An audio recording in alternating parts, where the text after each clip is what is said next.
இப்போ பீகார் ரிசல்ட்டுக்கு அப்புறம் காங்கிரஸ்க்கு ஒரு இடம் தமிழ்நாட்டில் ஒரு வெற்றியை கொடுக்க வேண்டிய கட்டாயம் அப்படிங்கிறது காங்கிரஸ் இருக்கு சார். அப்போ காங்கிரஸ் விரும்பல டிவிகேவோட கூட்டணின்றப்போ அவங்க பேச்சுவார்த்தை ஒருவேளை ராகுல் காந்தி விஜய் கிட்ட பேசினார் அப்படின்னா அந்த ரூட் கிளியர் ஆகிறதுக்கான வாய்ப்பு இருக்குல்ல? பீகார் தேர்தலுக்கு பிறகு காங்கிரஸ் உடைய நிலைமை ரொம்ப கவலைக்கிடமாயிடுச்சு. கவலைக்கிடமான காங்கிரஸ் இன்னும் கவலைக்கிடமான வேலையை தேடுவாங்களா?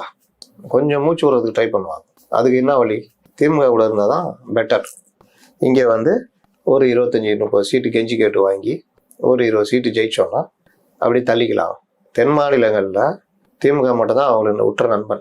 தமிழ்நாட்டில் இங்கே இருக்கிறாங்க, கேரளாவில் இருக்காங்க, இதில் தெலுங்கானாவில் இருக்காங்க, ஆந்திராவில் ஒன்றும் இல்லை. அப்போது இந்த மாதிரி இருக்க தமிழ்நாட்டில் இருக்கிறதையும் கெடுத்துக்கிட்டு விஜய் கட்சியை தள்ளாடிக்கிட்டு இருக்குது. இன்ஃப்ராஸ்ட்ரக்சர் எதுவுமே கிடையாது. இவங்க போய் அவங்களோட சேர்ந்து என்ன பண்ணுவாங்க?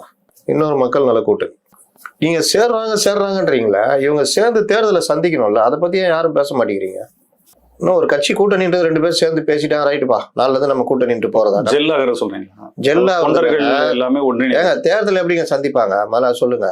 எல்லாரும் இதே கதையை கேட்குறீங்க, இதே கேள்வி கேட்குறீங்க. 2 பேர் சேர்ந்துடுறாங்க, சேர்ந்துட்டாங்க. காங்கிரஸும் தாவேகா கூட்டணி வாக்களியுங்கள், அடுத்த முதலமைச்சர் விஜய், அதெல்லாம் பேசிக்கலாம், அதெல்லாம் பண்ணிக்கலாம், போஸ்ட் கூட அச்சு ஓட்டிக்கலாம்.